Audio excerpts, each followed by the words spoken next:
Hello बच्चों, कैसे हैं आप सब। उम्मीद करता हूँ काफ़ी अच्छे होंगे आप सब और अपने बोर्ड एग्ज़ाम की तैयारी कर रहे होंगे।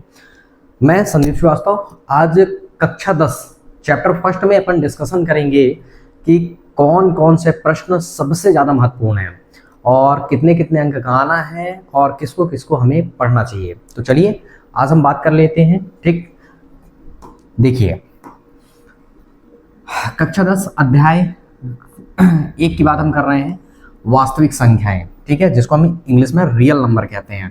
देखिए बेटा, इस अध्याय से टोटल 6 अंक का आना है, जिसमें आज हम यहाँ पे कवर करेंगे ओबीजे, कितने ओबीजे आ सकते हैं, ओबीजे आएंगे, और 2 अंक के क्वेश्चन।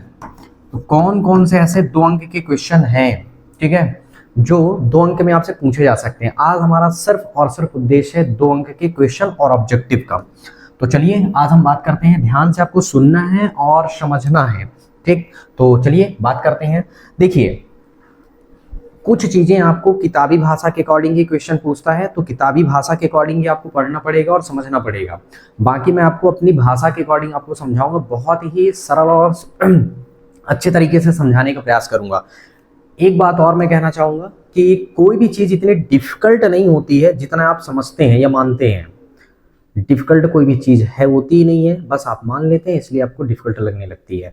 आप इतने ना समझ नहीं है कि किसी भी कॉन्सेप्ट को समझ ना सकें, बस फर्क यह है कि आप समझना ही नहीं चाहते हैं।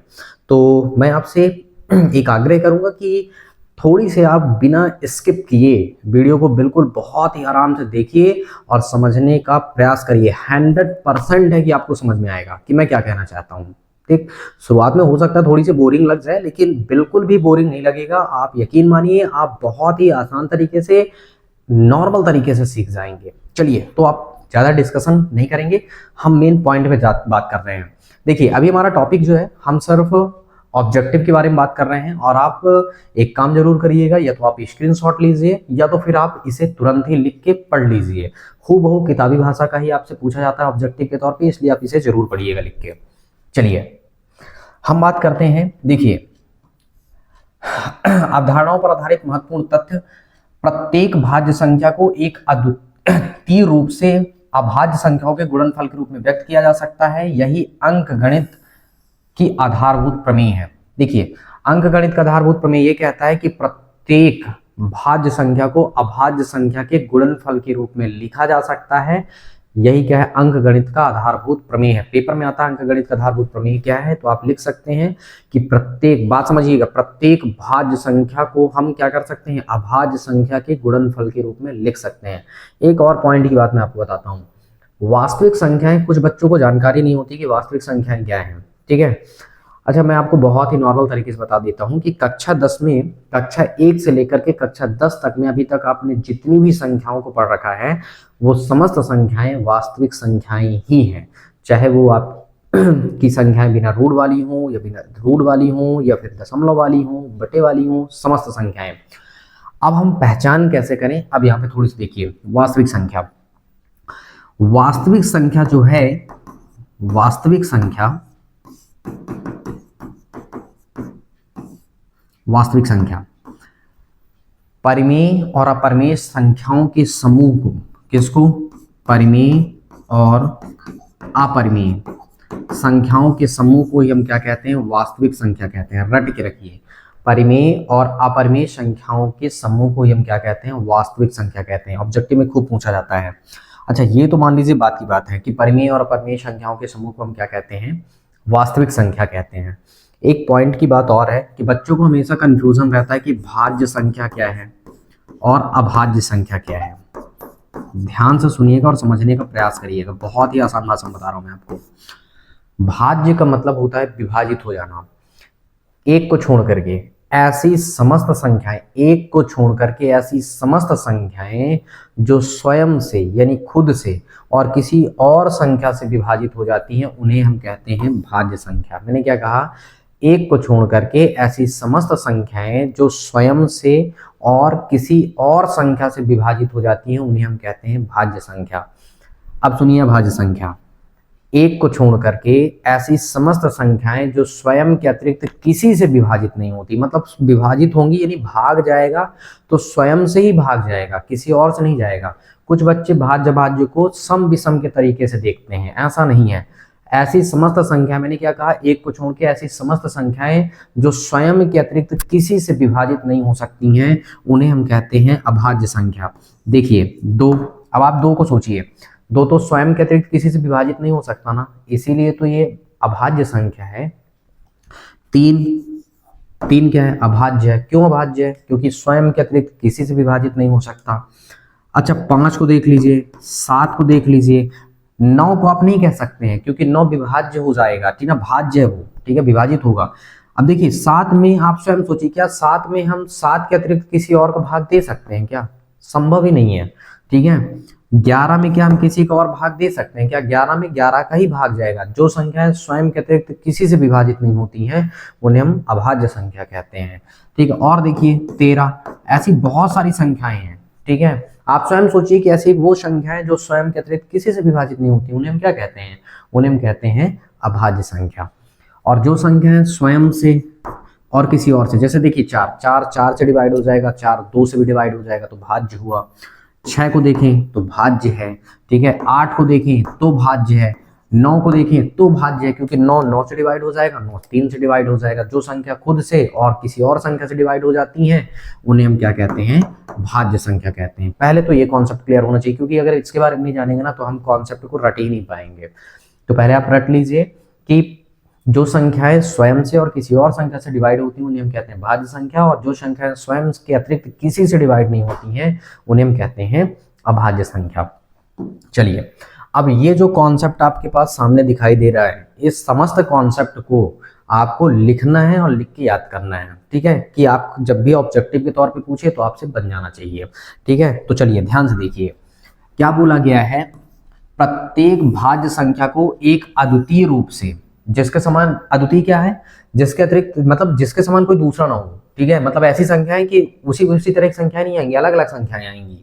प्रत्येक भाज्य संख्या को एक अद्वितीय रूप से अभाज्य संख्याओं के गुणनफल के रूप में व्यक्त किया जा सकता है, यही अंकगणित का आधारभूत प्रमेय है। अब ध्यान से सुनिए, पेपर में आता है 2 नंबर में, अगर पूछ सकता है कि अंकगणित का आधारभूत प्रमेय क्या है, तो आप क्या बताएंगे? कि प्रत्येक भाज्य संख्या को एक अभाज्य संख्या के गुणनफल के रूप में लिख सकते हैं। मतलब भाज्य संख्या को हम क्या कर सकते हैं? अभाज्य संख्या के गुणनफल के रूप में लिख सकते हैं। यही क्या है? यही अंकगणित का आधारभूत प्रमेय है, ठीक है, पहली बात। देखिए दूसरा कॉन्सेप्ट क्या है?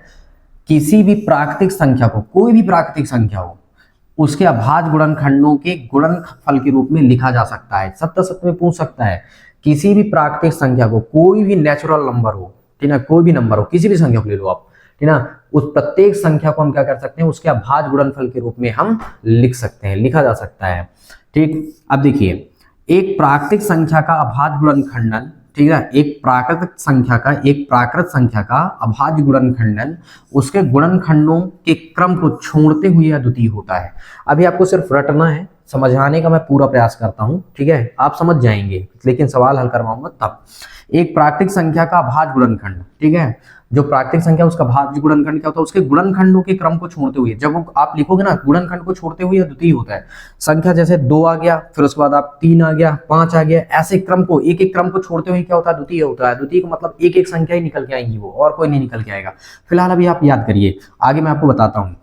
एक प्राकृतिक संख्या का अभाज्य गुणनखंड खंडन उनके गुणनखंडों के क्रम को छोड़ते हुए अद्वितीय होता है। सत्य सत्य में पूछ सकता है।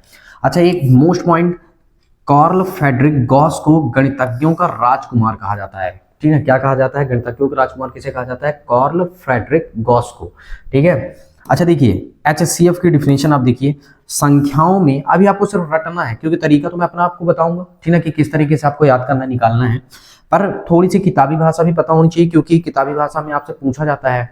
अब देखिए, HCF का पूरा नाम क्या होता है? महत्तम समापवर्तक, ठीक है, जिसको हम हाईएस्ट कॉमन फैक्टर के नाम से जानते हैं। देखिए, संख्याओं में प्रत्येक उभयनिष्ठ अभाज्य गुणनखंड की सबसे छोटी घात का गुणनफल क्या होता है? महत्तम समापवर्तक कहलाता है। अगर हम सबसे छोटी घात लेते हैं तो है महत्तम समापवर्तक, जिसे हम क्या कहते हैं? HCF के नाम से जानते हैं।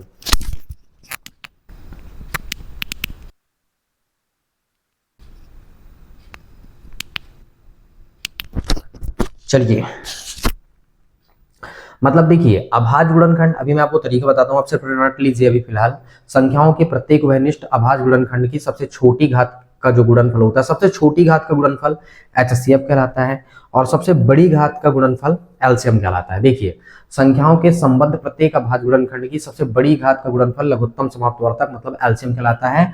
इसको हम लोवेस्ट कॉमन मल्टीपल कहते हैं या लीस्ट कॉमन मल्टीपल के नाम से भी जानते हैं। ठीक है, मतलब सबसे बड़ी घात। देखो, एक तरीका मैं आपको बताता हूं, अगर आपको हो सकता है शायद अच्छा लगे, पर तरीका ध्यान से सुनने का प्रयास करिएगा आप कि मैं तरीके में क्या बता रहा हूं आपको।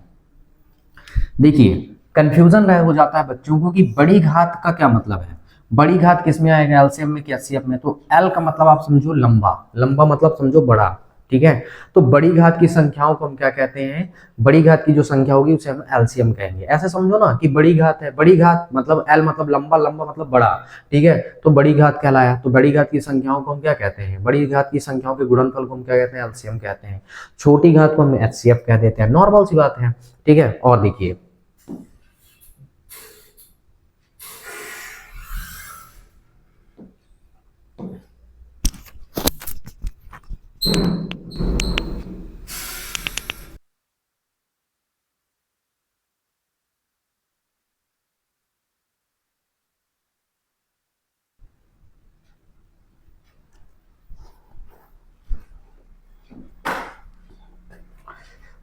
चलिए अपन डिस्कशन करते हैं।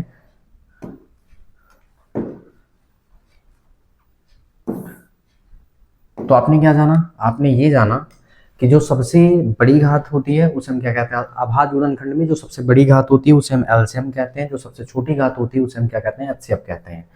एक और कॉन्सेप्ट आपको मिलेगा, समझिएगा।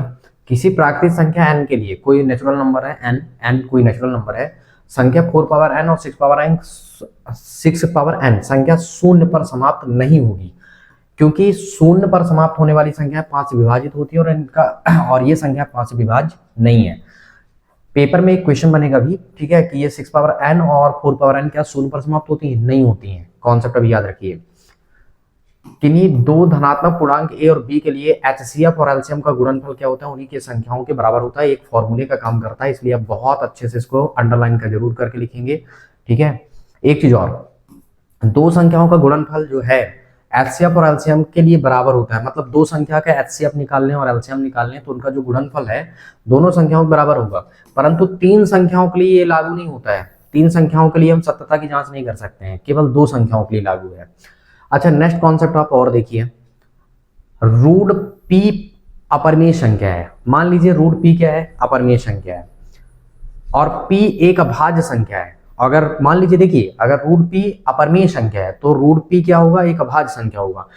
पता है पेपर में खूब क्वेश्चन आते हैं, root 2, root 3, root 5, root 7, root 11, root 13, root 17, ये सब क्या है, ये सब अपरिमेय संख्या है। पेपर में खूब पूछता है, ठीक है, रूट 2 खाली स्थान संख्या है, अपरिमेय संख्या, रूट 3 अपरिमेय, रूट 5 अपरिमेय, सभी अपरिमेय श्रेणी में आती है।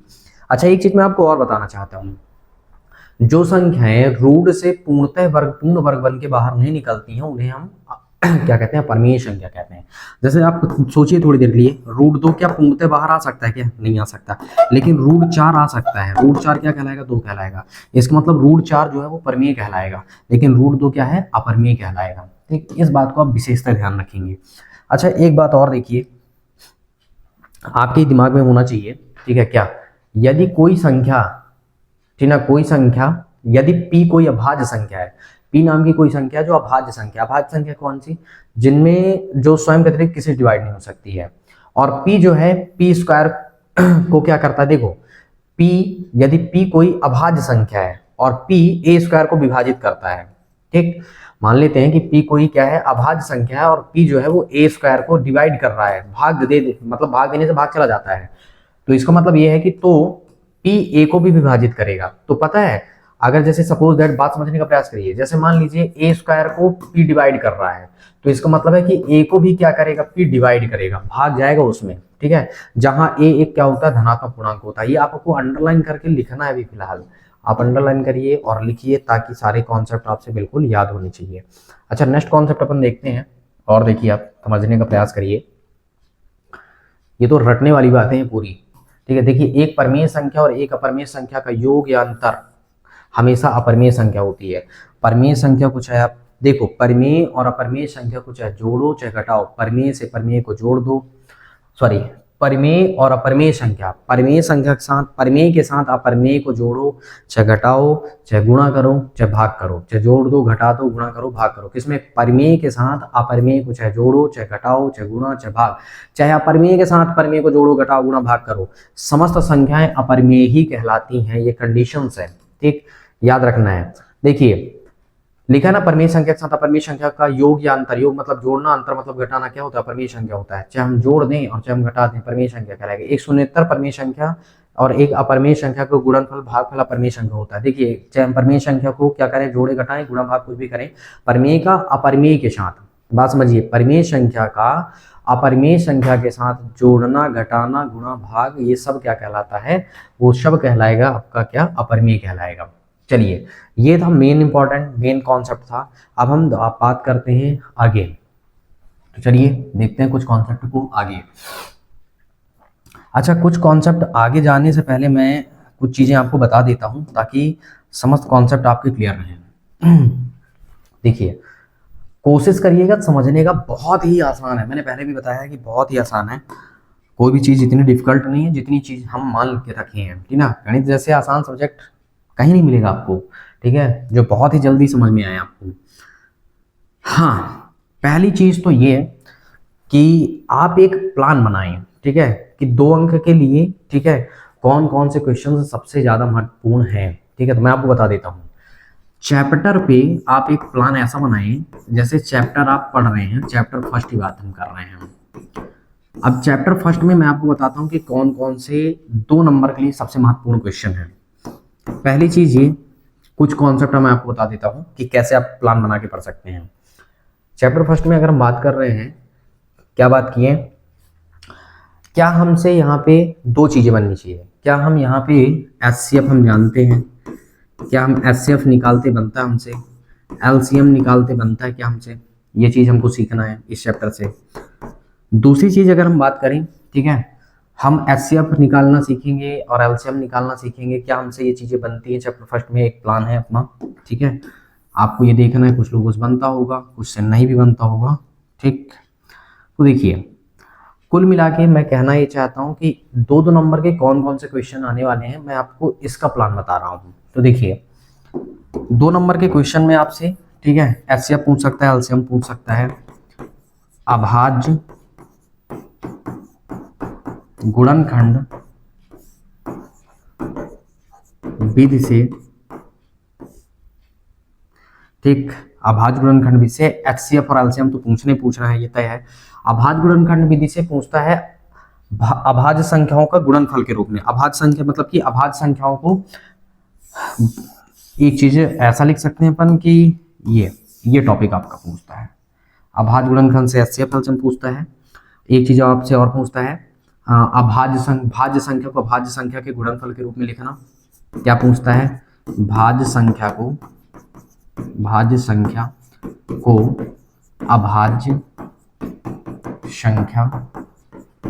के गुणनफल के रूप में व्यक्त करना। देखिए 2 नंबर के लिए क्या पूछेगा, भाज्य संख्या को अभाज्य संख्या के गुणनफल के रूप में व्यक्त करना। अभाज्य गुणनखंड विधि से HCF और LCM ज्ञात करना। अच्छा, HCF आप कैसे ज्ञात करेंगे या LCM कैसे ज्ञात करेंगे। LCM देखिए, HCF या LCM हम 2 चीजों का यानी 2 संख्याओं से ज्ञात करते हैं, 2 से अधिक संख्याओं का ज्ञात करते हैं। तो LCM में क्या करना है, सबसे बड़ी कॉमन घात यानी सबसे बड़ी कॉमन घात की संख्या लेनी है, सबसे बड़ी, ठीक है। देखिए कॉमन संख्या की सबसे बड़ी घात लेनी है। क्या लिखना है आपको, कॉमन संख्या की सबसे बड़ी घात, सबसे बड़ी घात, फिर गुणे बची हुई सब संख्या, बची हुई सब संख्या, ठीक। सबसे बड़ी घात फिर उससे छोटी घात फिर उससे छोटी घात मतलब बची हुई सब संख्या, इन दोनों का गुणन करना है, गुणनफल करना है आपको। HCF देखिए, इसमें कॉमन संख्या की सबसे छोटी घात,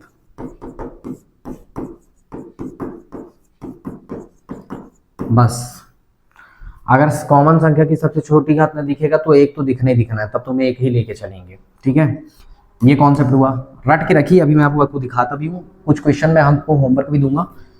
अब देखिए एक चीज और देखिए, आप रट लीजिए। यदि कोई संख्या शून्य पर समाप्त होती है, इसको रटिए पहले आप। यदि कोई संख्या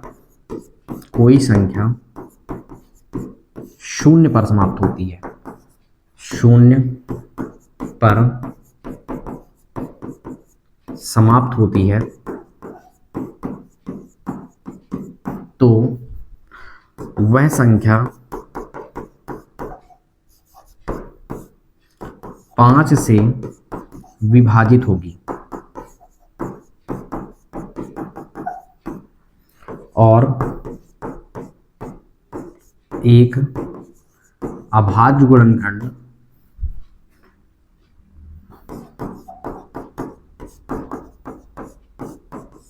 पांच होगा।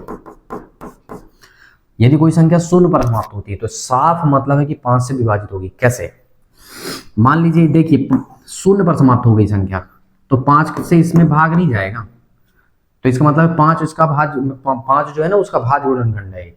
ठीक है, दुनिया की कोई भी संख्या आप ले लीजिए, कोई भी जो शून्य पर समाप्त हो रही है, मान लीजिए ऐसा कुछ लिखा हुआ है, तब भी ये 5 से डिवाइड होगा। 1860 मान लीजिए लिखा है, तो इसका मतलब 5 से डिवाइड होगा। दुनिया की समस्त संख्याएं अगर जो लास्ट में शून्य आता है तो इसका साफ मतलब है कि वो 5 से विभाजित होगी, और 5 से विभाजित हो रही है तो इसका साफ मतलब है कि उसका एक गुणनखंड क्या होगा, 5 भी होगा।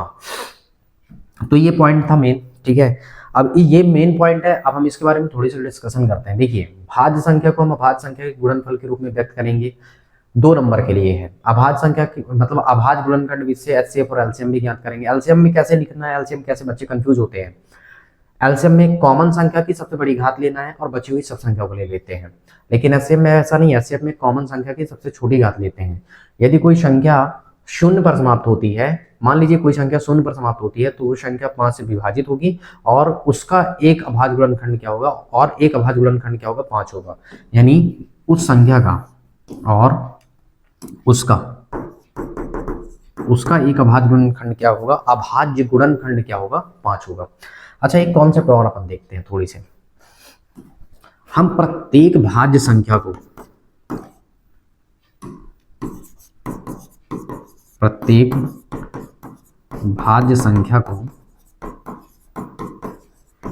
अभाज्य संख्या के गुणनफल के रूप में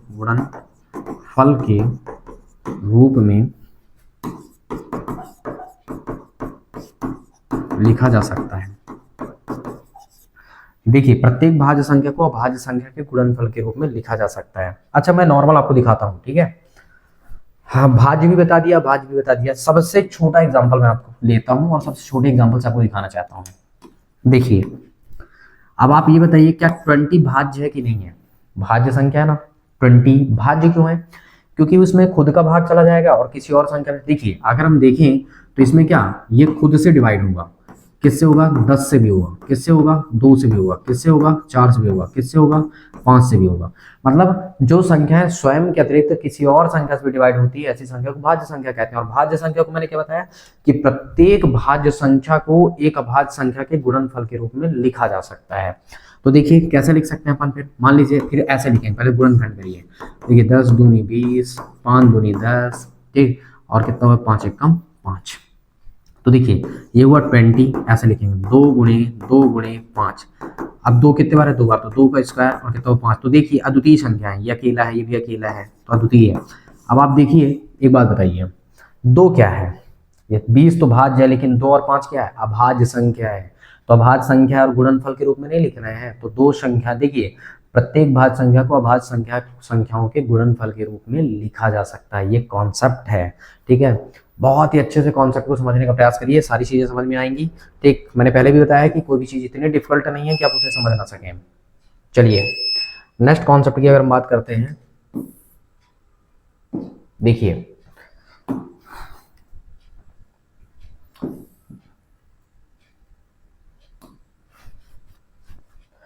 क्या बोला गया है, हम करते हैं क्या, हल। संख्या 4 पावर n लिया है, तो पहले हम लिख लेते हैं ठीक है, क्या लिखेंगे हम, दिया है, ऐसे लिख लीजिए, दिया है संख्या कितना बेटा, संख्या है 4 की पावर n, ये n लिखा हुआ है n, हम इसको ऐसा लिख देते हैं, क्या 4 को हम कैसे लिखेंगे, 2 गुणे 2, अब पावर में क्या हुआ n, और ये कितना कहलाया 2 गुणे 2, मतलब हम क्या लिख सकते हैं 2 की घाती 2, और ये क्या हुआ n, इसका मतलब कितना हुआ 2 पावर, कितना पावर पावर गुणा हो जाता है, 2 पावर कितना हो गया 2n, ये हो गया। अब आप बताइए यहाँ पे 4, ये 4 पावर n है, तो 4 पावर n में क्या 5 आया, नहीं आया, ठीक है, मतलब आपके पास संख्या क्या निकल के आई, अगर आप देखेंगे तो संख्या आपके पास क्या निकल के आया, ये निकल के आया, ठीक। प्रश्न क्या कह रहा है कि संख्या 4 पावर n पर विचार कीजिए जहां n एक प्राकृतिक संख्या, और जांच कीजिए कि क्या n कोई ऐसा मान है जिसके लिए संख्या 4 पावर n शून्य पर समाप्त होता है। तो देखिए, यदि कोई संख्या, स्टेटमेंट आप फिर से वही रटिए, मैंने बताया था यदि कोई संख्या शून्य पर समाप्त होती है, यदि कोई संख्या शून्य पर समाप्त होती है, ठीक, अंक शून्य पर समाप्त होती है, तो वो 5 से विभाजित होगी और उसका एक अभाज्य गुणनखंड क्या होगा 5 होगा। तो आप यहाँ पे लिखेंगे, क्या लिखेंगे, यदि कोई संख्या शून्य पर समाप्त होती है, शून्य पर समाप्त होती है, तो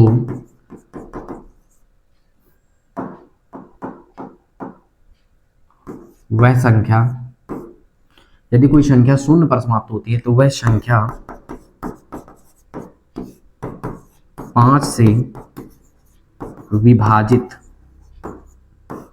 होगी और उसका एक अभाज्य गुणनखंड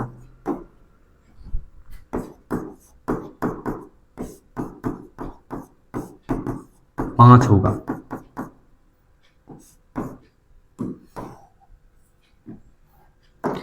क्या आपको यहाँ पे अभाज्य गुणनखंड 5 दिखा कहीं पे, नहीं है, लेकिन यहाँ अभाज्य गुणनखंड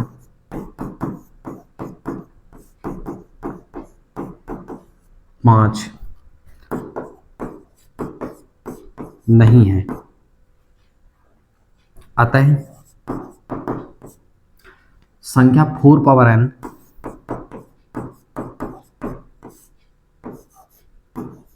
n में, देखिए अतः संख्या 4 की पावर n में n ऐसी कोई भी प्राकृतिक संख्या नहीं है, n ऐसी कोई भी प्राकृत संख्या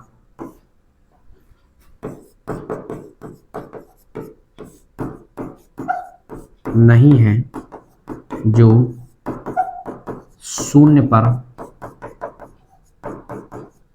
समाप्त हो। ये था इसका स्टेटमेंट।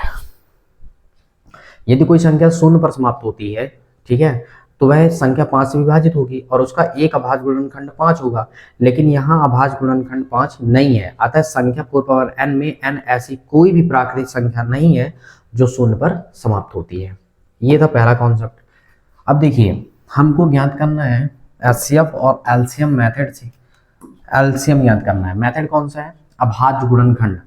देखिए, जब आप भी आप हल करें, देखिए 6 को आप यहाँ पे दूर लिख लीजिए, थोड़ी सी साइड पे कॉपी में, कितना हुआ 3 दूनी 6, 3 एक कम 3, 20 को आप यहाँ लिखें 20, कितना हुआ 20 का ही तो करना है, कितना हुआ 10 दूनी 20, 5 दूनी 10, 5 एक कम 5। अब आप क्या लिखेंगे, 6 इज इक्वल टू 2 इंटू 3, ठीक है, चाहे तो आप पहला नंबर डाल दीजिए कि पहली संख्या ये है। अच्छा, दूसरी संख्या कौन सी आपके पास 20, क्या लिखा हुआ है 2 गुणे 5, देखिए 2 गुणे 5, तो हम क्या लिख सकते हैं 2 बराबर, यानी 20 बराबर कितना हुआ, 2 कितने बार है 2 बार, तो 2 की घाते 2, और कितना हुआ ये 5, ये निकल गया। अब इस केस में क्या हुआ, अगर हम देखें, देखिए ये निकाल दिया। अब आप लिखेंगे आप, अच्छा यहाँ पे दोनों पूछा है, हो सकता है आपसे केवल एचसीएफ पूछे या हो सकता है केवल एलसीएम पूछे, तो मैं निकाल रहा हूँ एलसीएम। एलसीएम किसका किसका निकाल रहा हूँ मैं, 6 और 20। एलसीएम ऐसे लिखिए शॉर्ट में बढ़िया, और क्या लिखिए 6 और 20। अच्छा एलसीएम में भी मैंने क्या बताया, एलसीएम में बताया था मैंने कॉमन संख्या की सबसे बड़ी घात और बची हुई सब संख्या। कॉमन संख्या की देखिए दो, ये डिब्बे में जो मैंने बंद किया इसलिए बंद किया हूँ मैं, 2 और 2 घाते 2, इनमें सबसे बड़ी घात की संख्या क्या है, 2 के घाते 2, और बची हुई सब संख्या 3 बच गया, और कौन बच गया, 5 बच गया। इसका मतलब कितना हुआ, 2 के घाते 2 मतलब 4, और कितना हुआ तुम्हारे पास 3, और गुणा कितना हुआ तुम्हारे पास 5, कितना हुआ 4 3 12, 12 पंचे 60। ये आंसर, मतलब एलसीएम कितना निकला, एलसीएम निकला बेटा 60।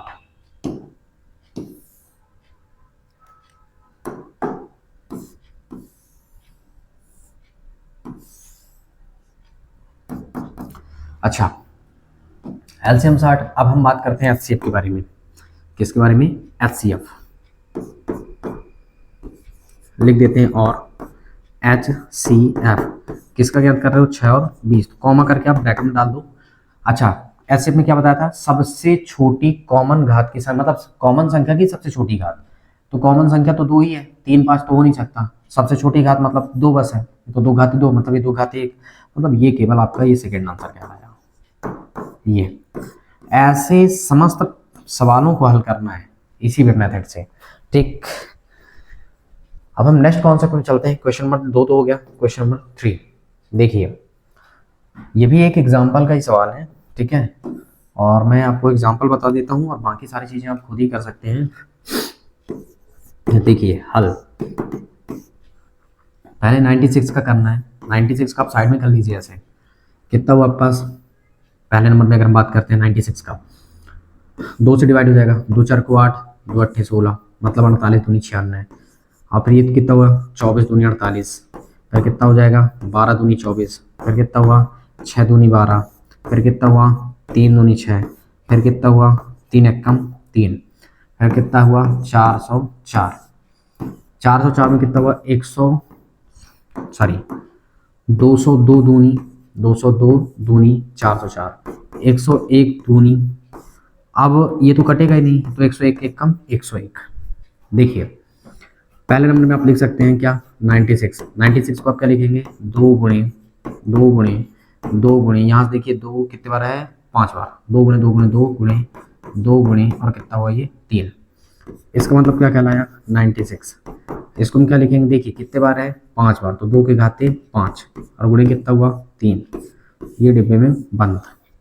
उसके बाद सेकेंड नंबर आप डाल लीजिए, किसका लिखना है आपको 404, 404 कितना दिया 2 गुणे 2 गुणे 101, कुल मिला कितना हुआ, कितने बार 2 है 2 बार, 2 घाते 2 गुणे 101,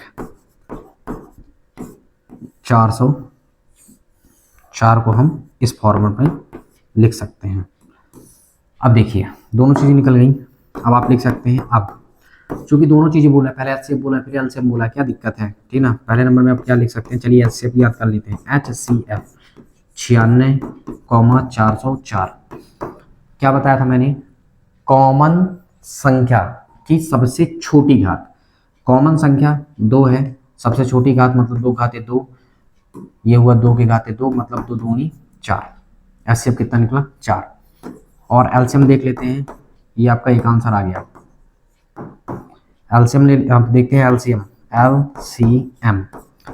96,404, ये कितना हुआ। अच्छा एलसीएम क्या है, एलसीएम मतलब एल का मतलब लंबा बताया था ना, लंबा बड़ा, सबसे कॉमन संख्या की सबसे बड़ी घात, तो कितना 2 के घाते 5, फिर बची हुई संख्या 3 बच गया और 101 बच गया, 2 के घाते 5 को हम क्या कहेंगे 32, 2 दूना 4 दूनी 8 दूनी 16 दूनी 32 और गुणे 3 और गुणे 101, 32 टाइम कितना हुआ 96 गुणे 101, कुल मिला के 96, इसका आंसर क्या आएगा 96 और 96 मल्टीप्लाई करने पर 96 का 101 से करेंगे तो, और ये आपका क्या कहलाया आंसर। बहुत ही नॉर्मल है, इसी तरह के प्रश्नावली में भी सवाल हैं, आप कर सकते हैं, कोई इससे वो नहीं है। नेक्स्ट देखते हैं अपन, देखिए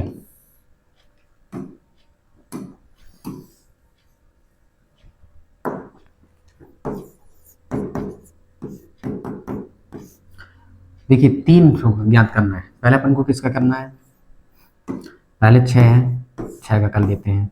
3 दूना 6, 3 एक कम 3, फिर कितना 72, 72 का करते हैं। कितना हो जाएगा 36 दूना 72, 18 दूनी 36, 9 दूनी 18, 3 त्रिकाई 9, और कितना 3 एक कम 3, फिर कितना 120, 120 का करते हैं। 60 दूना 120, 30 दूना 60, 15 दूना 30, 5 तिहाई 15, और 5 एक कम 5। अब देखिए पहले नंबर में हमने किसका किया 6 का, 6 कितना हुआ 2 गुणे 3, ठीक है।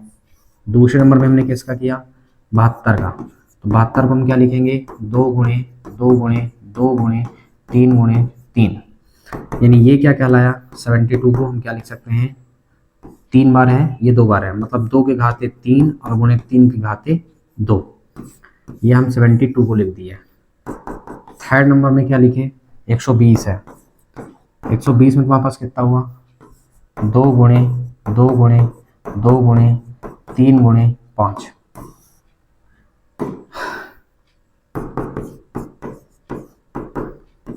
2 के घाते 3, 3 गुणे 5, ये हुआ। अच्छा देखिए अब LCM किसका किसका ज्ञात करना है 6 का 72 का और कॉमा करके 120 का। ये सबसे शॉर्ट तरीका लिखने का, बहुत ही अच्छा तरीका है ये। अब देखिए एलसीएम में एल मतलब लंबा, लंबा मतलब बड़ा, कॉमन संख्या की सबसे बड़ी घात 2, 2 घाते 3, 2 घाते 3, मतलब 2 के घाते 3 ही आएगा, कॉमन संख्या भी तो है, ठीक है 2 2। फिर एक चीज और देखते हैं 3, 3 घाते 2 3, इनमें सबसे बड़ी घात है 3 घाते 2, फिर बची हुई सब संख्या। अब ये तो कॉमन हो चुकी है, कॉमन वाले से नहीं लेना है, बची हुई संख्या इसमें 2 और 3 कॉमन हो गया, 2 3 कॉमन हो चुका है 5 बच गया। 2 घाते 3 का मतलब 8, 3 त्रिकाई 9 और ये हुआ 5, 8 पंचे 40 और ये हुआ 9, तो कितना 9 चौको 36 मतलब 360, इसका आंसर निकल के आएगा 360 एलसीएम। अच्छा इसके नीचे आप और करके लिख सकते हैं एचसीएफ और HCF किसका 6 का 72 का 120 का। अच्छा देखिए 6 कहाँ है अपने पास 6 72 और 120 का। अब देखिए 6 72 कॉमन संख्या की सबसे छोटी घात 2 के घाते 3, 2 घाते 3 केवल 2, और कॉमन संख्या 3 है 3 है 3 है, सबसे छोटी घात 3 बस 3 घाते 1 मतलब 3, और फिर बाकी कुछ लेना नहीं है, लेकिन तब 3 दूनी 6, ये आपका क्या कहलाया आंसर। नेक्स्ट देखते हैं आगे। देखिए मैं कोई एक ही सवाल बता पाऊंगा आपको, बताऊंगा, और बाकी सब आप कर सकते हैं अगर चाहें तो चलिए देखते हैं कुछ सवालों को। जैसे हम बात कर रहे हैं हल। देखिए ये सब भाज्य संख्या दी गई हैं, इनको क्या करना है भाज्य संख्या के गुणनफल के रूप में लिखना है। ये भाज्य संख्या है, अभाज्य संख्या के गुणनफल के रूप में लिख लीजिए। तो देखिए पहला नंबर हम कर रहे हैं कि कितना 140, आप साइड में से करके दिखा भी दीजिएगा। देखिए 70 दूनी 140, 35 दूना 70, 7 पना 35 और 7 एक कम 7, ठीक। मतलब आप 140 को क्या लिखेंगे 2 गुणे 2 गुणे 5 गुणे 7, इसका मतलब 140 ये हुआ, 2 बार है 2 घाते 2 गुणे 5 गुणे 7, यानी देखिए यही आपका आंसर है, सिर्फ इतना ही लिखना है। भाज्य संख्या 2 5 7 अभाज्य है, क्योंकि 2 में खुद 2 5 7 ऐसी संख्याएं हैं अभाज्य संख्याएं, क्योंकि इनमें स्वयं के अतिरिक्त किसी का भी भाग नहीं जा सकता, किसी का भी भाग नहीं जाएगा। बस हल हो गया खत्म, और क्या ऐसे तो करना है, इसके अतिरिक्त तो कोई दूसरा काम भी नहीं है। तो एक तो ये हुआ आपका। अगर हम बात करते हैं नेक्स्ट, चलिए एक और ले लेता हूँ मैं, चौथा नंबर ले लेता हूँ, ठीक है, कुछ बड़ी संख्या को ले लेता हूँ, ठीक है। कितना है 5005, ठीक। तो चलिए यहाँ पे कर लेते हैं 5005। अब अगर हम 5005 को देखें तो ये कटेगा किससे, कटेगा तो वैसे भी नहीं किसी 5 के सिवा, कितना हो जाएगा 1001, और ये किससे कटेगा, 7 से कट जाएगा। कैसे, 7 एकम 7, 3 और 0, 7 चौको 28, 2 7 त्रिक 21, ठीक है। इसके बाद और ये किससे कटेगा, 11 से कट सकता है। 11 एकम 11 और 3 11 3 33, कट गया। 13 एकम 13, कितना आसान निकला ये, तो ऐसे भी आ गया 5 गुणे 7 गुणे 11 गुणे 13, बस इसको तो हम इतना ही छोड़ेंगे और तो कुछ कर भी नहीं सकते, बस खत्म। अच्छा ये तो अपना 7 था ना,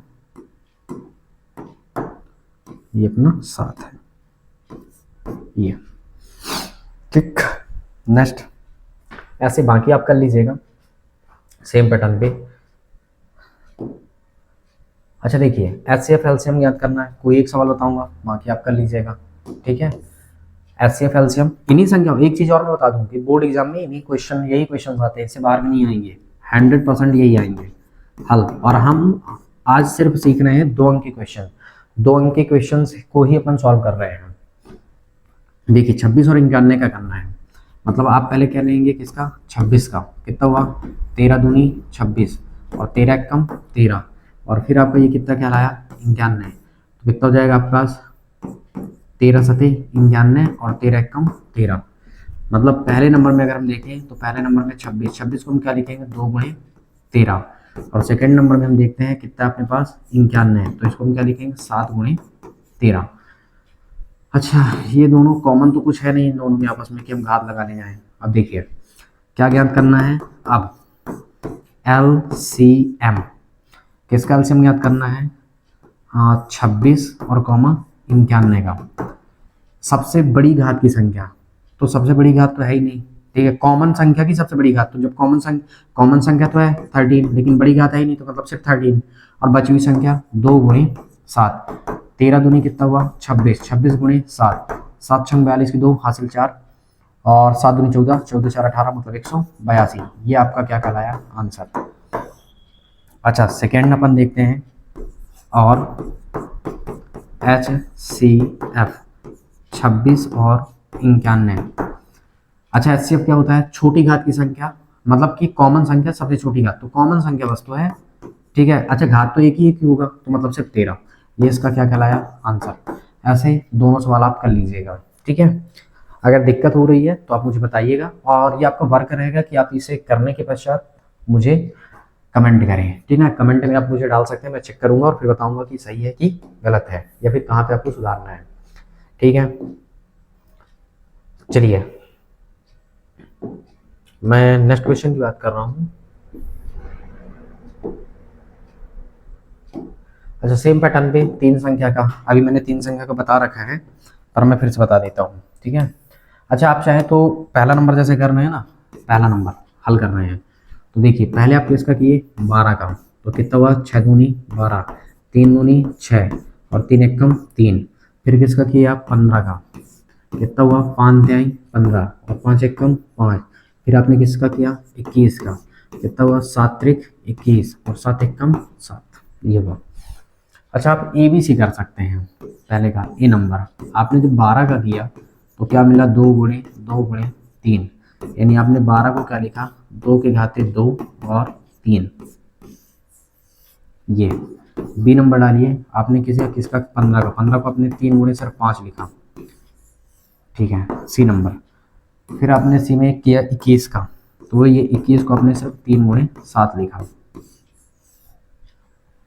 अब आप लिखेंगे अब आप याद कर रहे हैं क्या LCM, पहले हम याद करते हैं LCM कितना हुआ, किसका याद कर रहे थे 12 15 21, तो हम क्या लिखेंगे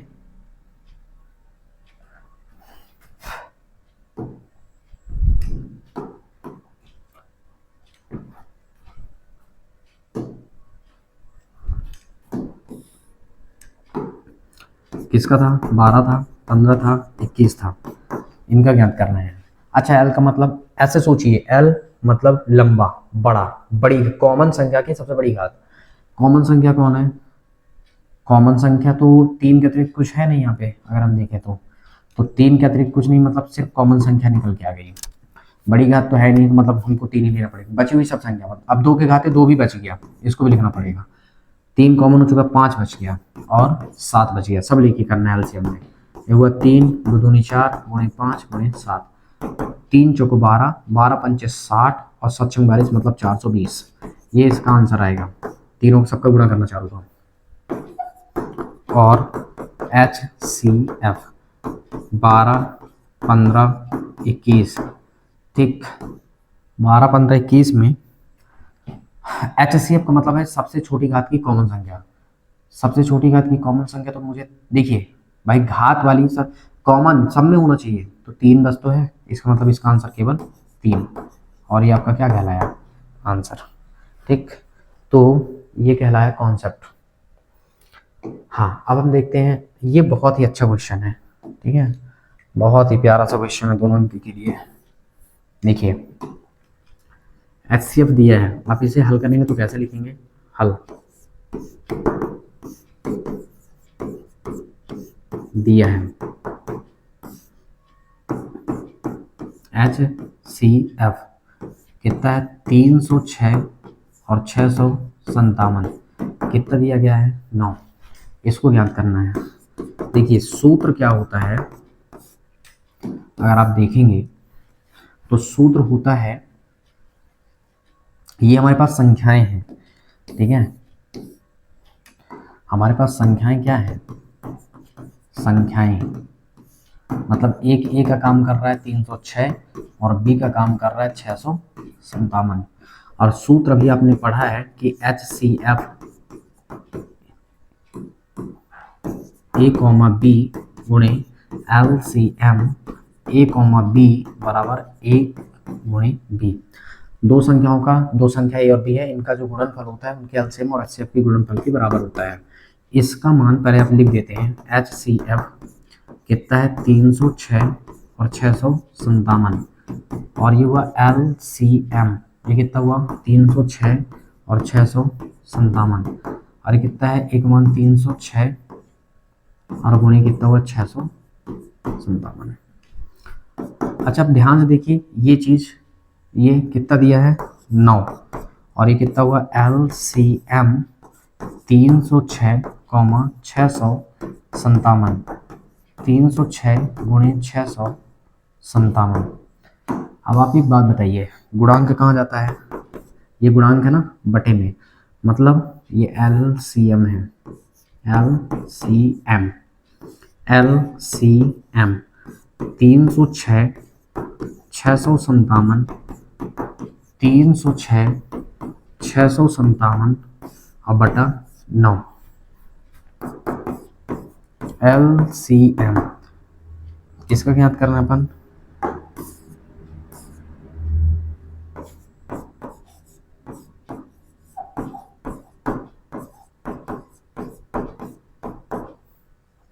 अच्छा देखिए 306 में हम क्या कर सकते हैं, भाग दे सकते हैं। मैं थोड़ी से समय बचाने के लिए कैलकुलेटर का सहारा लेता हूँ, आपको ऐसा नहीं करना है, आपको मैं सिर्फ दिखा रहा हूँ।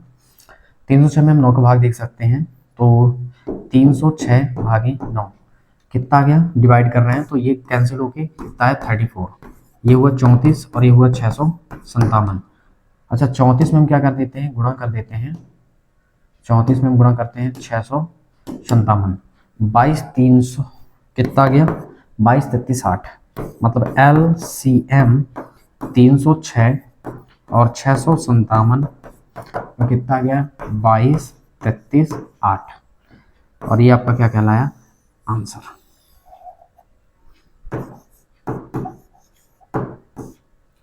ठीक,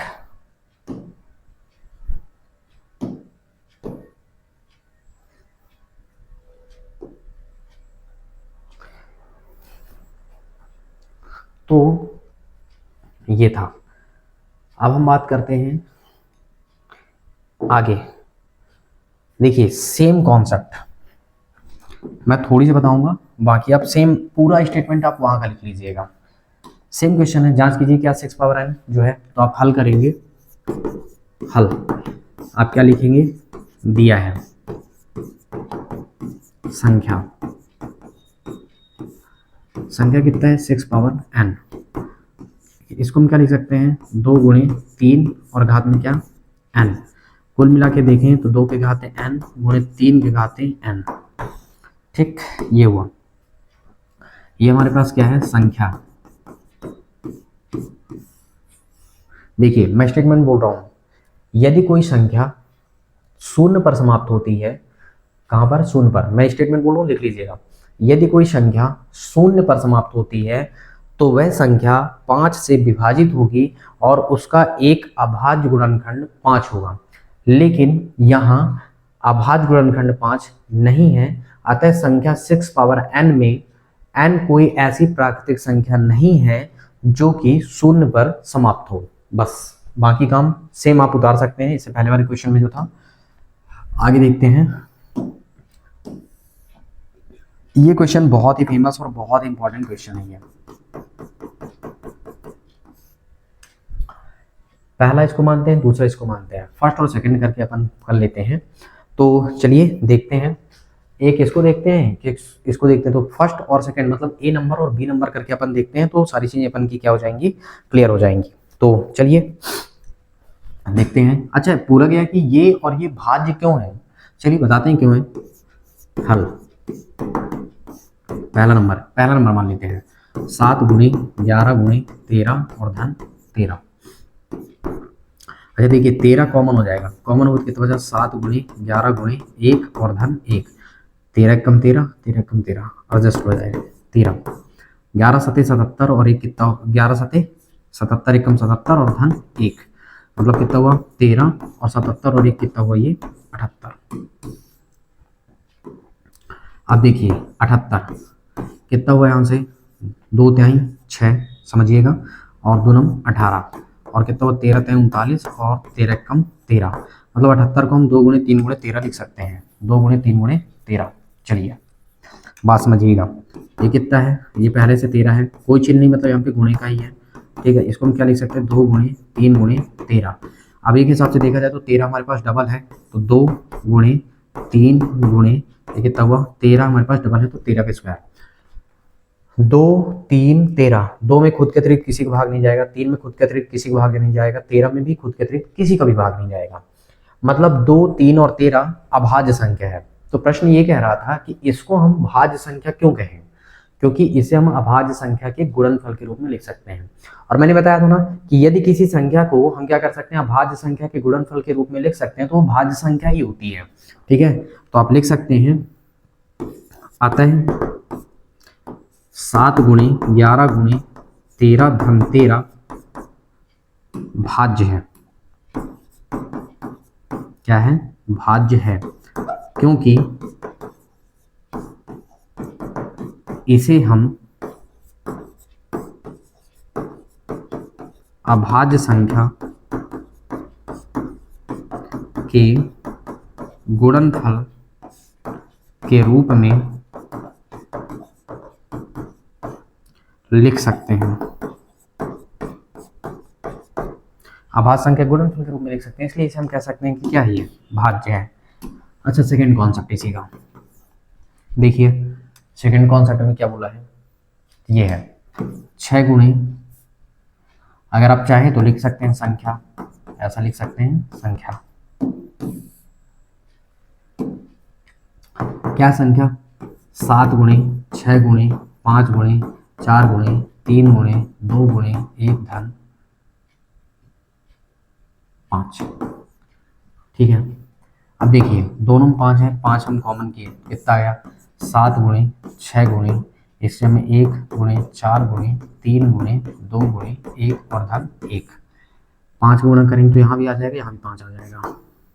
ठीक, अब देखिए ये कितना हुआ 5, 7 गुणे 6, मैं फिर से कैलकुलेटर का यूज कर लेता हूँ थोड़ी से ताकि समय बच जाए, लेकिन आपको नहीं करना है। 7 गुणे 6, 7 गुणे 6 गुणे 1 का करेंगे कोई मतलब नहीं, 4 3 12, 12 दूनी 24, 24 से कम 24 मतलब 24, मतलब ये आ गया 1008, और धन कितना हुआ ये 1, और ये हुआ 5, और इसको जोड़ने में 1000 आता है 9, और 1009 किसी से डिवाइड नहीं होगा, इसलिए हम इसको क्या लिखेंगे ऐसे 1009। स्टेटमेंट हम सेम लिखेंगे, इसको हम शिफ्ट करते हैं यहाँ पे, और ये स्टेटमेंट थोड़ी से हम कॉपी कर लेते हैं, ये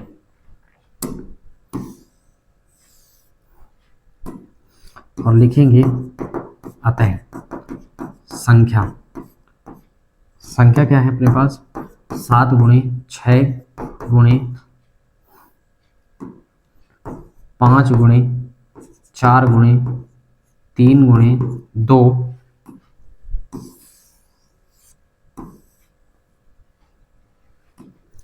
गुणे 1 धन 5 कॉमा, ऐसे लिख सकते हैं आप। अतः संख्या 7 गुणे ये पूरा उतार के भाज्य है, क्योंकि इसे हम अभाज्य संख्या के गुणनफल के रूप में लिख सकते हैं। ये हुआ। नेक्स्ट अगर आप देखें तो नेक्स्ट तो खत्म। तो आज की क्लास कैसे लगी आपको ये बताना है कि आपको कॉन्सेप्ट समझ में आया कि नहीं आया, ये भी आप मुझे कमेंट करके जरूर बताइए। देखिए अगर आप कमेंट करेंगे और लाइक करेंगे थोड़ी से तो मैं आपको जरूर सारी चीज़ें बताऊंगा, ठीक है। आप कमेंट नहीं करते हैं, इसकी वजह से हो सकता है कि मैं कुछ चीज़ों को नहीं डाल पाता या नहीं बता पाता। अगर आपको कोई सस्पेंस या डाउट जा रहा है तो आप कमेंट जरूर करिए और ये बताइए कि वीडियो आपको कैसी लगी। ये सब 2 अंक के क्वेश्चंस मोस्ट इंपॉर्टेंट क्वेश्चन थे, आप इनको बहुत ही अच्छे से तैयारी करिए, प्रॉपर तैयार कर लीजिए। अगर कहीं पे दिक्कत जा रही है तो मुझे बताइए। Thank you.